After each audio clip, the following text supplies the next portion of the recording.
Hey, good morning and welcome to Breakthrough Walls. I'm Ken Walls and I am your host.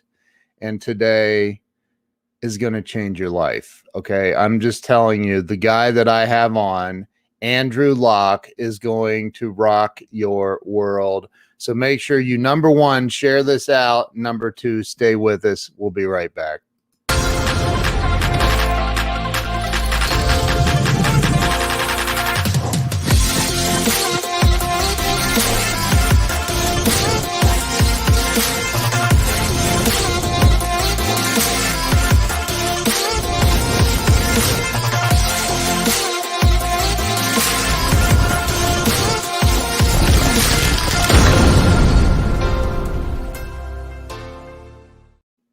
And we're back. Let me bring Mr. Andrew Locke on.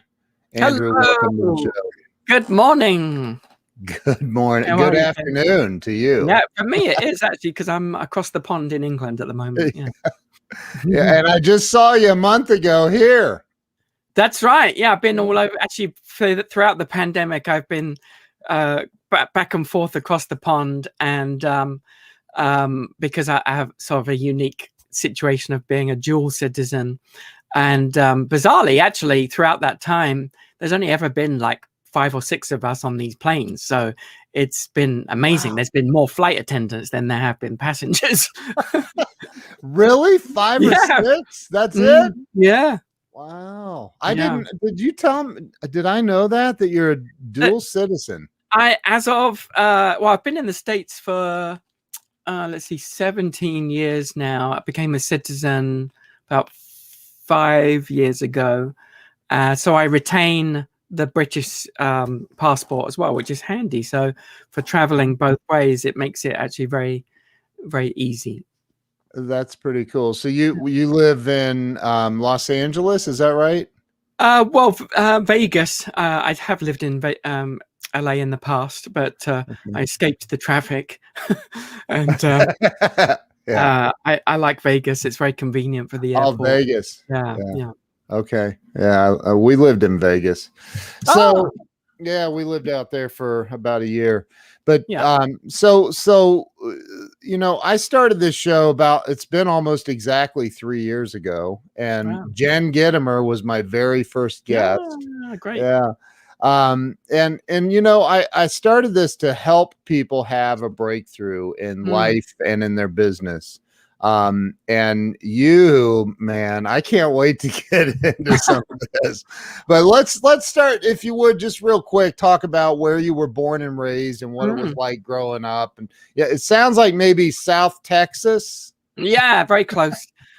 So I was born at an early age, and I grew up in a little town in Surrey. For those of you that know England, in just about an hour outside London, and I was always sort of entrepreneurial at school, but one day I remember very vividly. I guess I was about 15 or so, and I was called into the headmaster's or principal's office. Quick translation there, and I was so nervous. I was like, oh my goodness, what have I done? You know, I was really kind of petrified.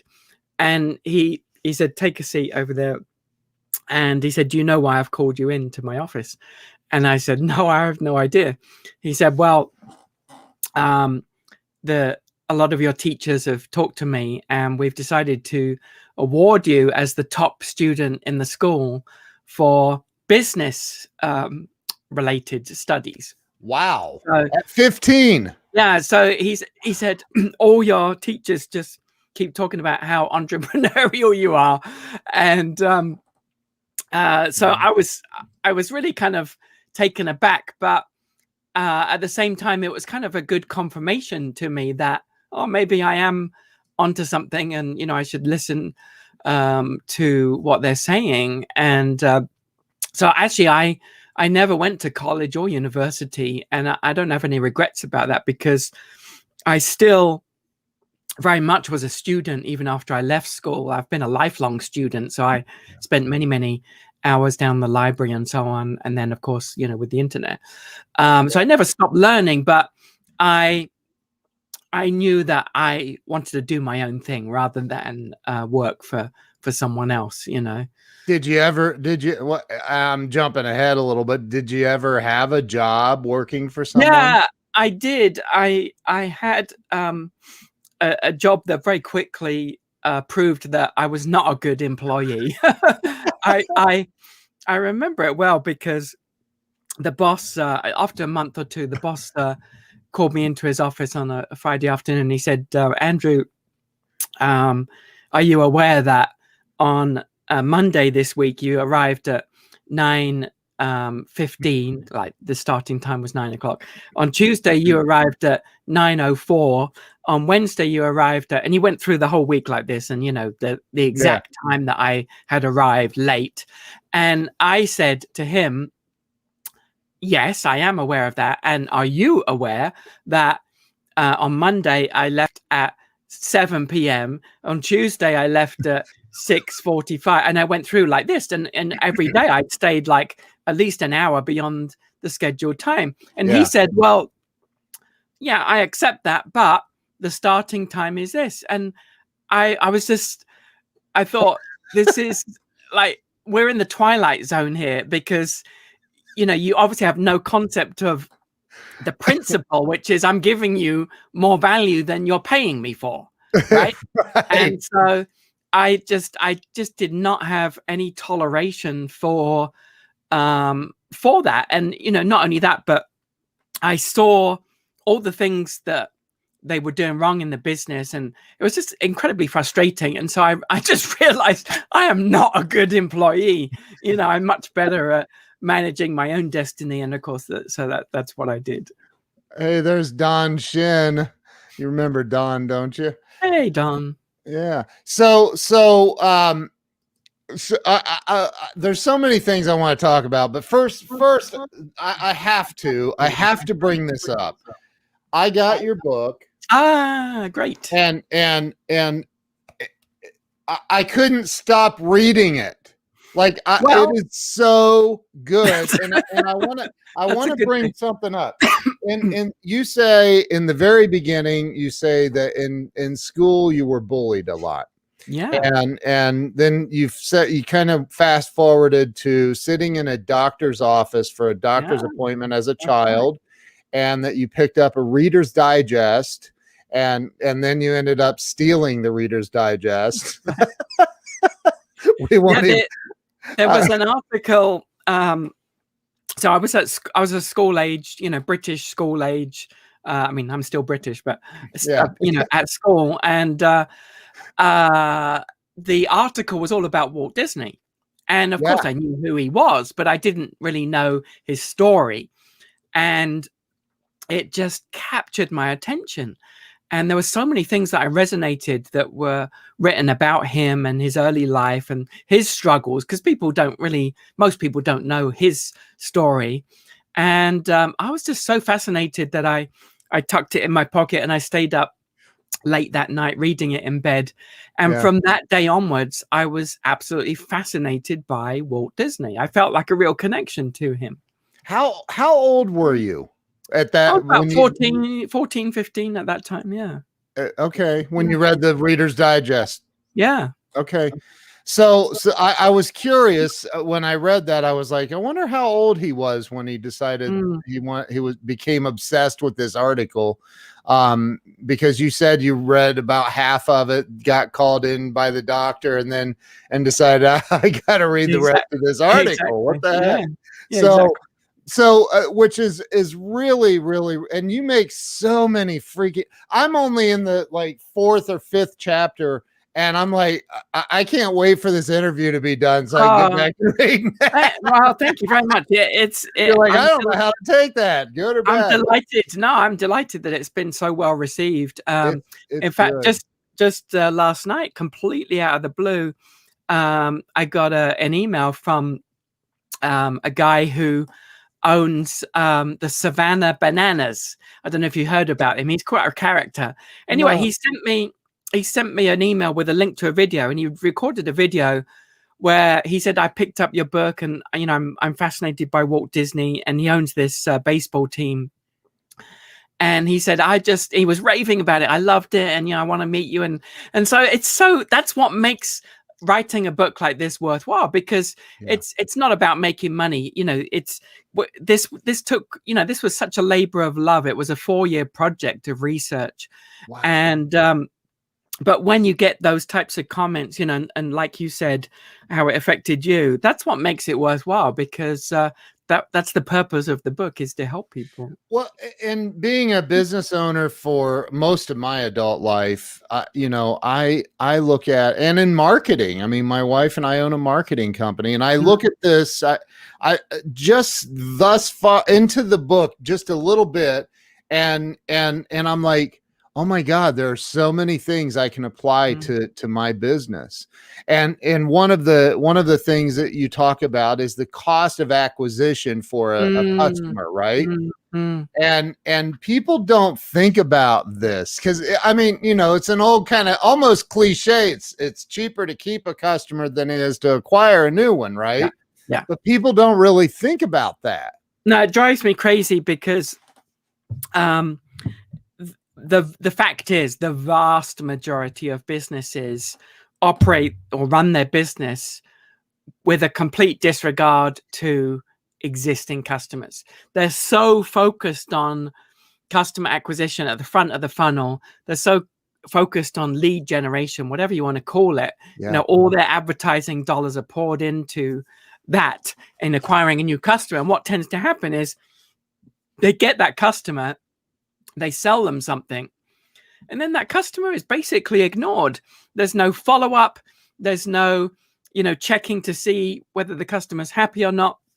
And there's very rarely any type of communication, continued guidance or help, or interaction or value in terms of regular content. And they're missing out in such a big way, because, as you say, it is so much easier to run a business when you look after your existing customers and continue to interact with them, continue to provide value, continue to make offers. And, for whatever reason, people just don't get it. They don't see it that way.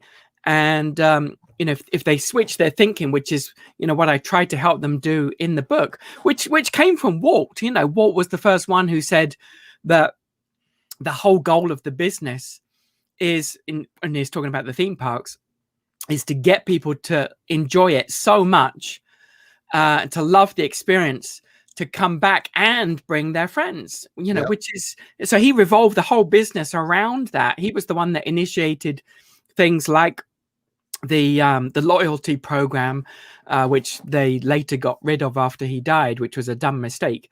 But that was his philosophy, was we need to create an experience. And experience is the word. And I do talks all about just that topic alone, experience. And any business can create an experience, but they don't, because they don't understand the importance of that's really what people want more than anything these days. There was a time when transactional selling, which is simply, here, I have this product or service, would you like it? Yes or no. If you do, here's the amount of money we exchange. That's transactional selling. Right. That's so antiquated. After transactional selling, we had service-oriented selling, which was more about, I realized the importance of good quality customer service. So few businesses even get that these days. But after service-oriented selling, we've now come into an age, or a period, which Walt was doing way back in the 50s, which is experiential selling. And so that is, like I said, that's what people want more than anything these days, is how can you offer me something where I'm going to have a great experience? And it doesn't matter what you sell, you can create an experience. Companies like, do you remember Blendtec did it well with their Will It Blend campaign, which ran for years. They're selling blenders, the most boring sort of functional product on the planet, but they made it experiential with Will It Blend, and they were blending golf balls and iPhones, and it was really entertaining. It was Yeah. experiential. Yeah. Well, I think, I of course we can all think about a variety of experiences we've had with companies that were bad, right? Oh, for sure. There's a local restaurant that my wife, they actually have really good food, but their delivery mechanisms, aka their employees, really don't care. I mean, do not give a crap about Crazy. you as the customer, and they make it really clear that they don't care. I mean, they're not hiding it. Yeah, so my wife reaches out to the owner, and he sends us $20 in coupons and all, so we try him one more time, and again, same exact horrible experience. And I said, never again are we going back to that place ever. Right? Unbelievable. People don't get it though. And Walt, again, he knew that. There's a great story about when after Disneyland first opened, there was a real mess with the parking situation at Disneyland because Walt had outsourced the parking to a security company. And what was happening was the guests, as Walt liked to call them, were driving into Disneyland. Of course, no one had ever been to Disneyland before, so it was everyone's first time. And their first experience was these security guards who were acting like police, right, go over there, no, over there, I said over there, all of this kind of thing. And it was spoiling the experience right at the outset. So Walt said he immediately realized the problem, and he said from that day onwards he trained his own staff, cast members as he liked to call them, to operate the parking facility. And he specifically said, you are not to be police or security. Your primary role, this was his exact words, your primary role is to help and welcome the guests. So now when they came in, welcome, are you ready for a fun day? Yeah, great. Okay, right. What we'd like you to do is see that guy over there waving, head over to him, and he's going to show you where to park, and you're going to love the experience. It's going to be fantastic. What a difference. So that was, again, that was Walt immediately on that, realizing the importance of the right people in the equation. We've been to Disney World many times, and the first time was the big trip. It was our first time, right? Taking our little girls. Must have been blown away. Oh, it was, we stayed at one of the Disney resort hotels, and I the money I spent was crazy, but it's crazy. But I cannot think of a bad moment or any kind. There's no bad experience at Disney that I can recall. That's good, and that's how it should be. It is getting harder for them. In Florida, they have 65,000 employees or cast members. Wow! So it's a colossal size business now. And one of the challenges at the moment that they're having is with masks, because they have a very strict mask mandate, and they have not been allowing guests to take a mask off other than if they are stationary and eating and drinking. So that's caused a bit of friction with guests, and they're trying to figure out ways to make that easier. But it all traces back to Walt in terms of their philosophy. And although they do make mistakes from time to time, the fact is they are so much better than the average company out there, and that's why they're so well liked and respected. Yeah. So you went, let's get back to you a little more. You went to, what did they call it? High school in the UK? Yeah. Okay. So you went to high school. Absolutely. You go 12 grades. We don't have grades, so I'm not sure Oh, how they equate, but we leave, or at that time, it's changed since, but at that time we could leave school at 16, and then you had the option of going to college and then possibly university. So I think they've changed it now to 17 is the minimum. okay. 5 to 17. Yeah. So you got into what? Well, you got out of school, you didn't go to college. What did you do? Afterwards, I got into video production, which led me on to a job at the BBC, funnily enough. And I really enjoyed that as a cameraman. You know, I loved being in the entertainment industry. But again, you know, ultimately it wasn't very well paid based on, you know, the skill that I had. That was sort of my, you know, my big hobby at the time, that and travel.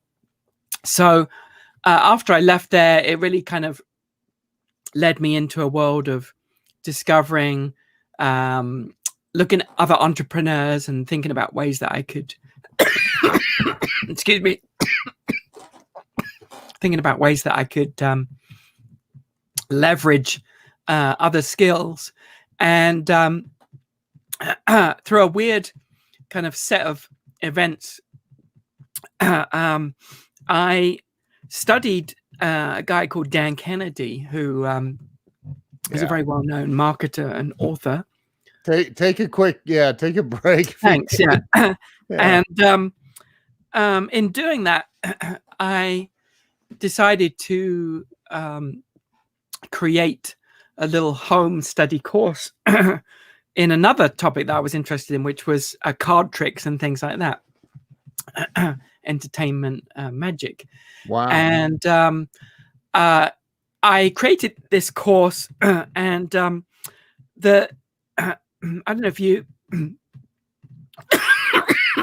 in the States you're probably familiar with people like Penn and Teller. Yeah. And going back a bit, you had Doug Henning and David Copperfield. Yep. And even before that, you had a guy called Mark Wilson, who was very big in American TV as a magician. Anyway, all of those people had their big break on a BBC show that had been running for 15 years by a guy called Paul Daniels. And so any Brits watching this would certainly know Paul Daniels. His show was syndicated in 43 countries around the world, including, but actually not including America's, which is why most Americans don't know him. But anyway, the point is, I wrote to Paul and I never expected a response, but I sent him, I told him about my course and I said, you know, I would love to see if you could get an endorsement. And, you know, I was young and, you know, what did I know? I thought, well, you know, it maybe he'll respond. Well, to my surprise, shock, actually, he contacted me back. Remember, this is a huge superstar TV guy, you know, equivalent to someone like a Johnny Carson or Colbert or somewhere like that. And he said, come over for lunch and we'll discuss it. So he lived about 30 minutes away from me. So I couldn't believe it. I mean, I grew up watching this guy on TV. Wow. So I went over to his place and he was very gracious and him and his wife were there. And anyway, we got chatting. And for whatever reason, we hit it off. And I think because he was sort of in his, I guess, maybe late 50s, early 60s at this time. I think he really resonated or saw in me entrepreneurial qualities that he had younger in his career. And, you know, and I was pretty bold to ask him. I think he actually said, you know, people don't do that. So anyway, to cut a long story short, I went over to his house about 2 days a week and we basically rewrote the course together. He never charged me anything for it. But after that, I sold it to a big company in England. And I wanted to split the money with him. He didn't want any money, but I split it with him. And so by this time we'd been sort of, together working on this project and some other little things. Yeah. And I had gotten him a few corporate gigs too. And then out of the blue one day, he sat me down and he said, I need to ask you something. And I was like, oh, okay. And he said, my long-term manager that I've had, like, all my career, like the last 35 years, has suddenly been diagnosed with cancer, and he's only going to be with us a few more weeks. And he said, oh geez. He said, and I was in my late 20s, I think, at this time. He said, I would like you to consider becoming my manager. And I was like, you could have knocked me down with a feather. It was the craziest thing, bearing in mind, I grew up watching this guy. Yeah. And so, of course, I said yes. And that led on to a few more years of incredible times. I toured him all over the world. And, I was sort of thrown in the deep end because I didn't really know what a manager was supposed to do, but I learned it very quick. And we had a blast. We had such a great time. And eventually he retired.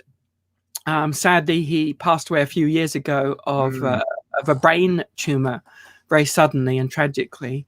Wow. But it was just the most incredible experience to have that gift of working with him. And he really was a genius. We resonated a lot in terms of what marketing should be. And so that was part of, I think, why we got on so well. And after he retired, that was when I moved to the States and decided, because I'd always loved the States, I'd done a lot of work over there, and that was a new kind of chapter. And that was, that was what sort of led me on to, well, what am I going to do now? And then I went into creating my web TV show, which was originally called Help, My Business Sucks, to help entrepreneurs. And it was the first regular entertaining video show online. And it went to #1 on iTunes. And, it was, as we said before, hundreds of hours of helpful content. And that was fun to do too. So I told you I got on your website last night and I signed up for the newsletter thing, and which was, as soon as I did it, I got some free PDF I didn't even realize I was going to get.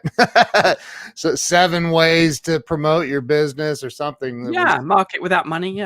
Yeah. So, and then I went, okay, here's a video. And I watched your latest video, and it's on helpmybusiness.com, which amazing that you own that domain. But helpmybusiness.com, everybody should check it out when they get a minute. But the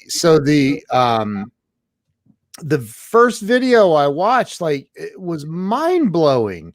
Like, there's so much valuable content. I'm like, if this first video I'm watching is this valuable, what are the rest of the videos like? So then I told you I went on a YouTube search and couldn't find you. But I love the fact that you have all your videos in one spot there on the website too. I decided to make a library, the Vault, I call it, where there's hundreds of all the past episodes, rather than put them on YouTube as a way to sort of protect the value of the content. But thank you for that. It's I've always believed in providing value first, at a time when a lot of people still use squeeze pages. And when squeeze pages came out, if you're not familiar with the squeeze pages, where it's sort of like a gatekeeper, where you're teased with content, but to get the content, you have to put your email address in. I've always said from the start that I don't agree with that. And what I say is, give content for free. And by providing good quality content, if people like what you have to say and they say, this guy or this girl has good content, then they are going to want to give you their email address, right? Yep.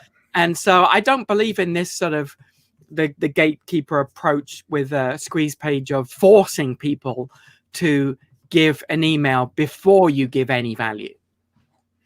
Well, and I totally agree with that. One of the things I've focused on is I've done thousands of live streams, and I always, my intent is to deliver some sort of value to help somebody, right? Yeah, that's and great. so I love that, and I teach the same thing. Like, focus on being a valuable person in life before you focus on how much money you can make from somebody. Right. Absolutely. So you I apologize. You said that this gentleman that you were working with over there, you became he was a magician? Yeah, he was originally a magician, then he became a well-known TV presenter for other sort of genres. So the closest equivalent would be someone like a Johnny Carson. Got it. Okay, got it. And so you come to the US. Did you move directly to LA? Is that where you went? Yeah, moved to LA. I was married at the time, and my wife had a cousin in Los Angeles, so we had a contact there. But it was sort of thrown in the deep end, and like I said, I was sort of wondering, well, what should I do? And then looking at my experience over the years and talents, as it were, I realized, well, something I could leverage is my knowledge of TV production. And so that's what I did, because I saw, at the time, postage. Thank you, Renee. At the time, videos online were like these little postage stamp size things, and they were very jerky. But I could see where it was going, and so I thought, well, it's my chance to sort of get ahead of the curve here. Wow! And so you created this internet show, and you monetized it. Yeah. So at the start, it was like crickets. There was the only viewers were family and friends, right. And but I was really there's a lesson in persistence there, because I sort of stood by what I was doing in terms of, like, I felt good about what I was doing, and I felt like there was value to it. Yeah. And even though I wasn't a very good presenter back then, I've learned a lot since then through doing, like, yourself, over doing hundreds of episodes. You learn.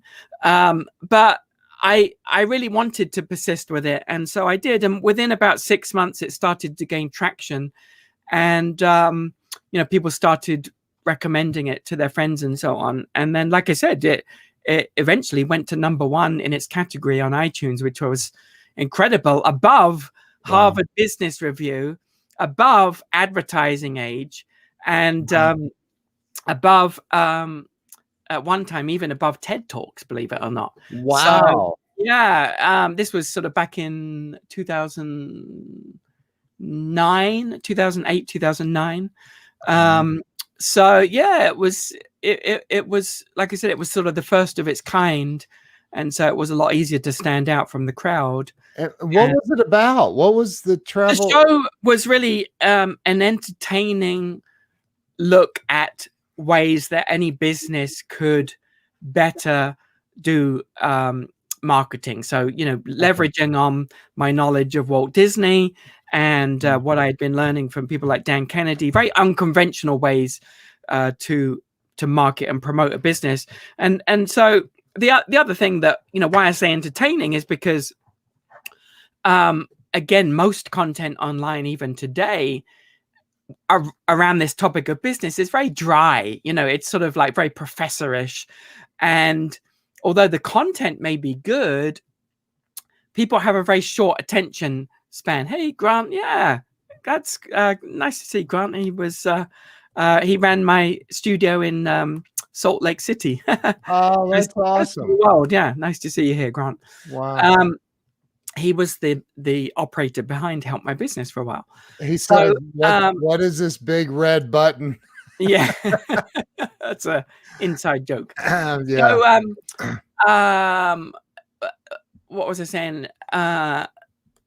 About how the show developed. Yeah, so Yeah. entertaining. Yeah, so I Yeah. felt like, well, my sort of humor is very dry British humor, and I felt like if I could bring some of that to the show, and even that's why I named it "Help, My Business Sucks."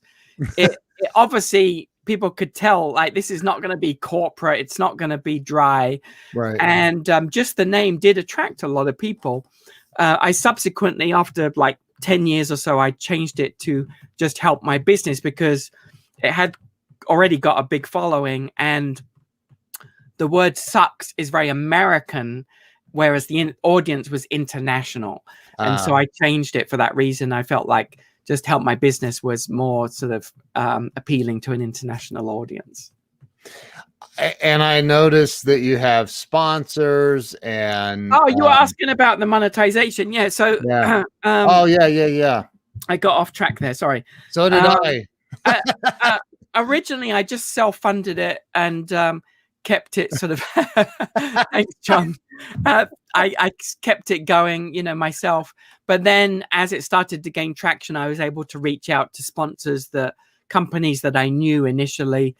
People like Infusionsoft were very supportive, and I was able to get one and then two and then three sponsors that made it worthwhile. And then I also added my own courses into the mix.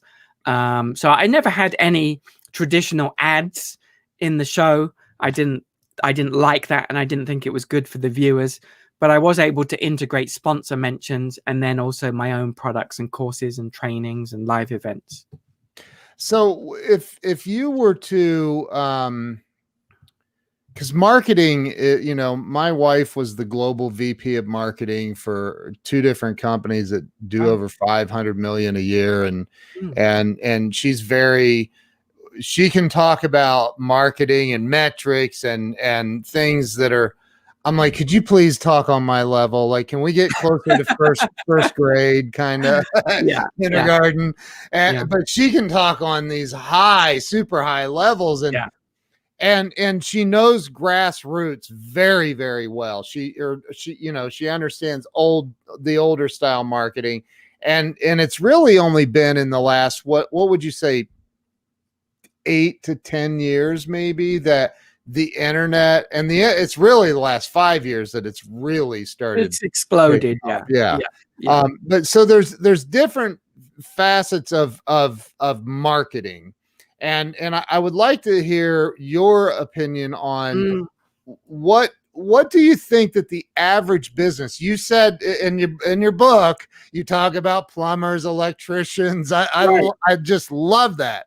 But like, what can the average business owner do right now to significantly shift their business? Maybe they're going through a tough time. What can they do to significantly impact their business right now? Get money in. Yeah. Well, it's interesting you mentioned about the confusing language and so on, because that's always been one of my pet peeves. The average business owner should be able to understand marketing easily and the concept. And, I understand how corporate, they develop a lot of acronyms and terms and, tracking the KPIs and all that. And that's all well and good. But for the average guy on the street, they're never going to get into that. Right. No. And I think a lot of organizations do a disservice to marketing. In fact, on page 26 of the book, this is the official definition of marketing from the American Marketing Association. Right? Now, don't fall asleep when I tell you this. They say marketing is the process of planning and executing the conception, pricing, promotion, and distribution of ideas, goods, and services to create exchanges that satisfy individual and organizational objectives. Yawn, right? It's like, what? If you need to explain it, it's not a good definition. Right. Hey, Lynn, by contrast, here's what I boiled marketing down to. I say marketing is anything you or your employees do that affects other people's view of your business. That's it, right? Amen. And it's deliberately very broad definition because marketing is that broad. And again, that comes from Disney. I learned that from Walt because, again, and this is like, you know, he was so ahead of his time. He really was. He really was. He said that everyone in the business, regardless of their role, whether they were, you know, cleaning the streets or serving in a counter or a manager, or it doesn't matter what their role was. He said that everyone's job is to be a marketer for Walt Disney. And what excuse me, what he really meant was whatever you do is going to reflect on the company. So if you bear that in mind, you're going to change the way that you interact with guests. Now, just to come back to your example or your question about, you know, the plumber and the chiropractor and, you know, the average small business owner these days, the big issue that all of those businesses have, very true, George, the big issue that all of those businesses have, it doesn't matter who it is that they primarily think of themselves in the function of their business. So a plumber thinks of themselves as someone who fixes leaks. A chiropractor thinks of themselves as someone who fixes people's back pain. Right. A hairdresser thinks of themselves as someone who cuts hair. But the first shift needs to be in their own thinking to, I am actually primarily a marketer. The function of the business is the thing that I do after I get the customer. But if marketing doesn't exist, if I don't get the customers, nothing else matters. And so it's not about the function. It's about how good are you at getting customers, right? Yeah. Yeah. So that's the first shift in thinking that has to happen. And then beyond that, then we're into all the things that I talk about in the book. And by the way, I wrote this book because there wasn't another book about Disney that specifically geared the lessons for small business owners. That's why I wrote it. Well, and I think, you know, you mentioned in the book, there's things I didn't know. Number one, I don't know why, but I'm never going to forget that July 7th of 1955 was the day. Yeah. And I don't know why I can't. My birthday's July 17th. Maybe that's why. Interesting. But so and not 1955. But you know, I think that, you know, you talk a lot about how Walt like he was turned down by over 100 bankers. Yeah, he was to build Disneyland in California, and then he went to. You said that he ended up partnering with ABC to create a brilliant decision on his part. So no one understood the concept. They just didn't get it. They called him crazy. Yeah, every bank said, no, people aren't going to want to do that.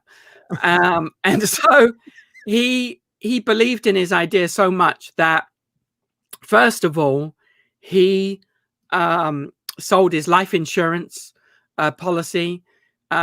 He sold his house and to basically form one part of the funding. And then very creatively and really genius, actually, he approached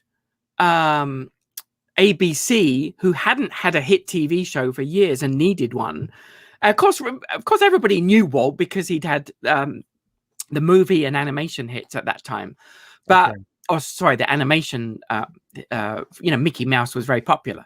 Yeah. So it wasn't that people didn't know Walt; they just knew him for a different industry, which was the movies. Right. So Walt approached ABC and said, I will give you a hit TV show called, I think originally it was Actually, I forget the name of the original show. Grant might remember. But he said, I'll give you a hit TV show that I'll produce.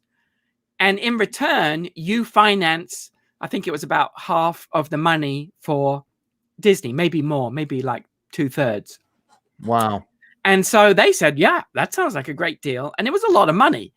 And the genius in this was the show, which was a weekly show, which aired every week in a year up to the opening of Disneyland, was basically, hey, Jamie, good to see you, was essentially an hour-long Wonderful World of Disney. Thank you, Grant. I figured you would know.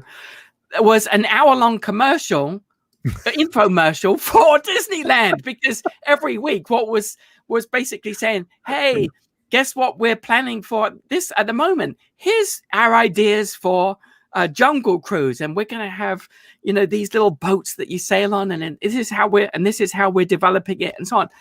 And so what happened was, not only did he get the money, but by the time the opening day came around, everybody in the country knew about Disneyland, and everybody in the country wanted to go to Disneyland. It was absolutely brilliant. You said that in the book, you said there were over 7 miles of traffic backed up to get into Disneyland. That's right. And over 50% of the United States watched it live on television. That's right. And interestingly too, that's crazy. The visitors were 99% from California. In fact, for decades, the vast majority of visitors were from California. Wow. And so that's what led Walt to say, well, hang on a minute, if we're only serving people from California, like, shouldn't we be doing this on the East Coast? And ironically, all the banks turned him down again. What? Can you believe this? Yeah, they did. Because here's what they said. They said, East Coast people are different. They're not into entertainment like Californians are. They actually said that. And so Walt was incredibly frustrated at this. But then the opportunity came up to test the theory, because in, I think it was 1969, I forget the actual year, you might remember, was the World's Fair in New York. Yeah. Or 65, was it? I forget. Anyway, whenever it was, that proved to be the perfect opportunity to test the theory, because I think it was 3 or 4 companies asked Disney to create rides for them. So they were basically partnered. Ironically, one of the companies wants Monsanto. We don't talk about that now, but another one was Coca-Cola. I think another one was Ford. But Walt developed these rides and attractions for all these companies. And of course, people absolutely loved them. So, okay, you say in the book, I didn't know that's how he tested it. You say in the book that he used the World's Fair as his testing ground. I didn't realize it. Yeah, so that's what happened. And then it was so successful and people loved it so much. Then he went back to the bankers and they were like, yeah, okay, that sounds like a good idea then. Really dumb. And I've read other stories of people saying, you know, hey, look, you're building this basically in swampland, not a good idea. Right. And he's like, no. And so, which again, amazing. And applying that to, I think that, you know, if we step back and look at business as a whole, like if you want to be an internet marketer, and you want to learn how to do that, or you want to be I've done web development for 27 years, or you want to be in video production, whatever it is, you want to own your own business. There are going to be people that say you're a whack job. Oh, for sure. You have to expect it. In fact, one of my mentors, Dan Kennedy, says, and I love this quote, which is why I always attribute it to him. He says, if you haven't offended a bunch of people by midday, you're doing it wrong. I love that. Yeah, that is awesome. It's true. You know, it's, you know, not to get political, because I stay out of that, but it's Yeah. one of the reasons why Trump was successful. He knew how to be controversial. That divisiveness actually brought people into the discussion and made people, like, you know, that much more passionate Yeah. about topics. Whereas so many politicians over the years, you know, a lot of people are like, yeah, you know, I don't really care, you know, one way or the other. Trump Yeah. didn't do that. By being divisive, he was very strategic about that. Love him or hate him, it Yep. was strategy. It's the same with Grant Cardone. Yes. I had Grant on a live stream a couple months ago, the day after he finished filming Undercover Billionaire. Yeah, He yeah. got on live with me, and he said on there, to your point, he said, Discovery Channel asked me, "Hey Grant, do you think you have big enough following to make this a Yeah. hit?" And he goes, my followers aren't what's going to make this a hit. My haters are what's going to make my haters are going to blow this thing through the freaking roof. That's a very insightful comment, actually. It is. Yeah. It is. And he's right. You know, it's about, you know, so if you're a plumber, the last thing you want to do, I would think, is go out and create a bunch of controversy. No, but I it mean, might get you attention. there are ways to go about it. It's not about needlessly offending people. It's really about finding the people who, it's really about being polarizing. That's the best way of saying it, is find the people that resonate with you and your way of doing business, and inherently that's going to polarize the others. And if they, you know, attack you or, you know, make fun of you or whatever, that's okay. You know, we all remember people like remember the guy, he was on TV for years in the States, who did these infomercials with the question marks on his suit, you know, about how the government's got all these grants for you and so on. Well, you know, the fact is, he was very polarizing. He wasn't everybody's cup of tea, but for those that really resonated with him, he was extremely memorable. And most businesses, what they tend to do these days is they tend to copy each other. So in other words, the plumber, you know, goes to, they go on, you know, let's say, you know, the Yellow Pages, for example. They look at what everybody else is, how they're doing their ads, and they just put an ad that's basically the same. What they should be doing is rocking the boat and do something that's drastically different. Like, for example, you know, if most company or the majority of plumbers are saying call out charges $65 or whatever, I, as a plumber, would be the first one to say free call out, and I would find some other ways to make up that revenue in the business creatively. So where people are zigging, I always zag, and that's really the, you know, the principle of how to stand out from the crowd in any business. The problem is most people are choosing, either unwittingly or even consciously sometimes, to just blend in with everybody else. And so it's no wonder that they're not getting traction. Yeah. What's the well, that you may have just answered it, but what's the number one biggest mistake you see businesses making when it comes to gaining new customers? Well, I've covered a lot of different things, but I don't think there's one single biggest mistake. But another one that I touched on earlier, which I believe passionately in, is in providing value to customers. And what I mean by that is, so many businesses, like we said, they perform a service or they sell a product, and then you never hear from them again, which is so dumb. And the businesses assume to themselves, well, if the person wants to place another order, they know where to find me. But the reality is, the customer doesn't. In our busy lives, it's so easy for us to forget who we did business with. Like, you know, if someone came out to mend a washing machine or something like that, you know, a year ago, and you have another breakdown, are you going to remember the name of the company that you used? You know, it's crazy to think that Yeah. you would remember. However, No. let's say that after he came out, you know, let's say Bob the plumber, Bob came out and did the service, did a nice job, very efficient, and so on. And Bob says, hey, I'd love to continue to provide you with some value and some tips on how to get the most out of this appliance, and you know, it'll save you more call out repairs. Yeah.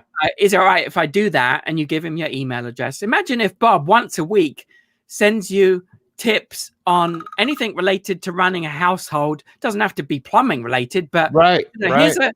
here's a way I discovered that you can save $50 on your internet bill, right? And we've done this and it's great, and you know, I thought you might like it too. Right? Bob's just provided you value. Are you going to remember Bob? He signs off with the name of his company. Yep. He didn't even mention plumbing, but you see it from Bob the plumber, right? Yep. 2 weeks later, imagine if your next door neighbor says, hey, we got a leak. Do you know a plumber? Who are you going to instantly recall to mind? Bob the plumber, right? Because he's providing you with value. And then 6 months later, you spring a leak. You're going to remember Bob the plumber. Because he's providing value. And it's so easy to do this. It is. But no one does it. It's crazy, man. You're right. You're right. Don asked a question earlier. He'd love to hear your thoughts on COVID lack of customer service and experience. I don't know if he means specifically with Disney or another company. I don't know if he could clarify. Yeah, I'm not sure what he meant. If Don's still on, I noticed the question pop up, but I didn't get a chance to read it all. So and you know, you're right, and I think that it's really easy, and I'm going to just be transparent. It's really easy as a business owner when you see, you know, sales on a decline, and you can't peg exactly why. Well, then all of a sudden your mind becomes obsessed with new customer acquisition. Right. And I think it's just a natural occurrence for most people, right? Like, okay, well, we got to get sales back up to where they were. There's nothing wrong with it in itself, of course. You know, every business should have strategies in place for acquiring new customers. Sure. The big chat or the big area where they're losing out is in the fact that they can make a lot more money by taking care of existing customers. When I say take care of, it's a whole bunch of things that they need to be doing that are very easy to implement, very easy to automate. So, okay, George said, good question. Lots of companies blaming COVID. Yeah, okay, I see what you mean. Yeah. So, slow, poor, unfriendly. So, yeah, it's a pet peeve of mine, George. And I'm not sure if this was what Don mentioned, but so here we are. We're over a year into COVID. Yeah. And the fact is, most big companies are continuing to blame COVID for their, first of all, lack of responsiveness when you call them. You know, if you call the airlines, if you call the utility companies, basically everyone's saying hold times are longer due to the situation with COVID, right? Okay, I get that within the first few weeks of February 2020. But if you haven't been able to make adjustments in your business within a month or two, something's seriously wrong. And there is absolutely no excuse for using that as an excuse now. It drives me crazy. So that's that. And there's so many of those automated messages now. Oh my God. It's a joke. And then, you know, when it comes to airlines, because I travel a lot. And so, you know, I've been in the last few months, I've been on British Airways, Delta, United, American, I mean, all the majors. And they're all doing the same thing. So they've all withdrawn their onboard service. So even when I fly first class, when you used to get a meal and when you used to get drinks, all you get now is a little bottle of water and maybe, if you're lucky, a cookie, right? And so Wow. the airlines are blaming that on safety. They're saying, That's a bunch of crap. of course it is. They're saying to protect you and protect your safety, we're taking these measures. And it drives me crazy because of course that's ridiculous. And this, as proof of that, I was flying both United and Delta internationally. Yeah. And both airlines didn't have any soda or soft drinks on board. And I said, like, can I get I forget what I said, apple juice or something. And they said, I'm really sorry, but we have beer, cans of beer, but due to safety, we're not serving soft drinks. And I was like, what? Does a can of beer somehow protect you from COVID more than a can of Coke? It's ridiculous. And the other thing that has come up, and this has been in the news, again related to airlines, which I closely follow, and it is laughable, is that a guy, this was a week or two ago, a guy was kicked off a plane in Salt Lake City. This was on Delta, because he complained to a flight attendant, and he didn't do it in a nasty way. He recorded it, and he said, look, all of the passengers, as he said, I don't know if you can see what's going on, but all of the passengers, we're all bunched up in the back of the aircraft. Like, you've literally sat all of the passengers together in one space. And he said, like, because of COVID, can we spread out? And the flight attendant said no. And he challenged her on this, and he said, well, why? That doesn't make any sense. And she said, because the seats at the front, even though they're economy seats too, they're classified as premium seats because they're at the front of the aircraft. And so he said, well, that's ridiculous. Anyway, she didn't like his questioning her, and she ordered him off the plane. They didn't allow him back on. He had to take the train back from Salt Lake to Portland, Oregon. He's probably still on the train now. And I just think that is absolutely ludicrous, because it is proof. And other airlines have done this too. Spirit Airlines, they've all done it. Oh yeah, I've seen them. It is proof that they prioritize profits over safety, because they're saying in one breath that they care about safety, they care about social distancing and so on, but they're proving otherwise because they're not allowing passengers to spread out. That exact situation has happened to me twice on two different airlines, where they sat, as you know, 3 times, where they sat all of us together, bunched up. And it's like, well, you say you care about COVID and social distancing, but look at what you're doing. It's asinine. And I think, we could go into a deep, dark rabbit hole on this one. And I'd love to, but I think that, it's like, I'm friends with John Schneider. I met through Glenn Morshower, who was Bo Duke on the Dukes of Hazzard. Yeah, right? I love that.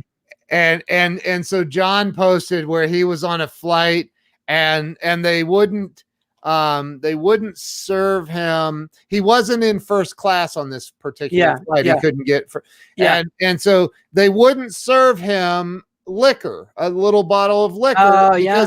There was a time said you have to be in first class to be. He's like, what the? I mean, he posted this. So I'm speaking in Dallas next week, and guess what? I'm not doing. I am not flying there. I'm driving. It's a 2-day drive. I don't. It's outrageous. One of the perks that United used to give their premium frequent flyers was, if you were seated in economy, if you couldn't get a seat in first class, they would give you one of their snack boxes and any alcohol that you wanted, like for free, complimentary. They've taken that away. It's insane, man. Anything that affects the passenger's good experience, they've removed it. They just don't get it.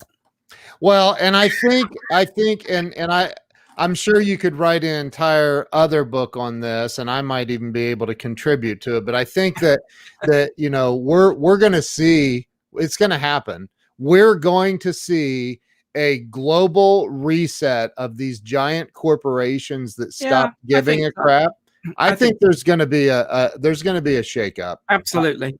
You can't keep treating customers like crap and stay in business. It's not sustainable. No. I completely agree. You know, I get it that times are hard. I get it that they're having to tighten the purse strings, but don't do it with the things that affect the customer experience. Take away your coffee and cookies in the office, you know, make sacrifices yourself. The problem is that throughout this, and you know, United just came under fire this week for this. They're giving executives huge bonuses. It's so inappropriate to do that right now. They're laying off thousands of staff, giving the top dogs huge bonuses. It's so bad. Yeah. You know, no wonder people acting against this. You know, it's ludicrous. You said, who was it, you that brought this up during the mastermind, this quote right here? Somebody it wasn't me, but yeah, it's a good one. 19 of 20 people have no idea why they wake up and put their boots on to go to work. Very true. Yeah, thanks for sharing that. So true. Hey, listen, everybody go to, and I was going to send you to Amazon, but Andrew has a much better idea, and there's a reason. If you go to the WaltDisneyBook.com and get a copy of this book from there, it's still through Amazon though, right? Yeah, well, there's links to the various places that sell it. So don't be put off by Amazon. But the only reason I mentioned the WaltDisneyBook.com is if you grab the book using that link, or you go back, or just go to Amazon and buy the book. If you then go back to the WaltDisneyBook.com, I'll send you the Audible version for free. That's amazing. And that's me narrating it. That's amazing. You can understand a British accent. Hey, you know, I sometimes I struggle with understanding. Yours is not. I struggle with understanding some British accents. There's a huge, diverse array of. For a small country, it has an astonishing number of accents. Yeah. Yeah. Well, you've become a little more Americanized, maybe. I certainly have over the years. Yeah. Well, Andrew, I am so grateful that you took the time and invested in everybody. Where's the best place for everyone to follow you on social media? You know, I'm not huge on social media, honestly. I am on Facebook. You know, you can search me, Andrew Locke, not to be confused with the Australian mountain climber. We have a constant competition as to who can, you know, get the traffic. But yeah, other than Facebook, I am on Facebook. You can go to helpmybusiness.com. You can go to the WaltDisneyBook.com if you'd like me to train your organization about using Disney, implementing Disney principles. You can go to andrewlocke.com where I have a little bit of information about my speaking. We bought one of your courses. What is the course we bought? Jill bought that's a whole different topic. It's all about customer retention. And that's what we're talking about. Yeah, that's another topic we could deep dive into. But one that I'm very passionate about is all the different ways to keep customers coming back. So yeah, andrewlocke.com. Thank you, Jill. Yeah. Yeah. And she's got Help My Business. Yeah. I'm telling you, like, if you guys don't go over to helpmybusiness.com, enter your name and email address. You get I didn't even know I was getting a free PDF from that dude. So that was like, yeah, thanks. So just to clarify, Help My Business forwards you now to the new brand, which is SAM, which stands for Sales, Advertising, and Marketing. That's an event that I have put on a few times. That's sort of TED style short talks. And that's I love the logo, by the way. I love the logo. It's really, really creative. So what about anybody watching that would want to hire you to speak? Are you doing live speaking? Yeah, I speak a lot about marketing, of course, and specifically how to adapt Walt Disney's principles for any organization. I tailor presentations, whether it's on Zoom or live in person. I'm happy to do that too. And it's a lot of fun. I make it very entertaining and fun to learn these things. And I always enjoy sharing and presenting around these topics. So yeah, I talk about that and talk about membership sites. I talk about customer retention, all kinds of things. Awesome. I am so grateful you came on today. Thank you so much. My pleasure.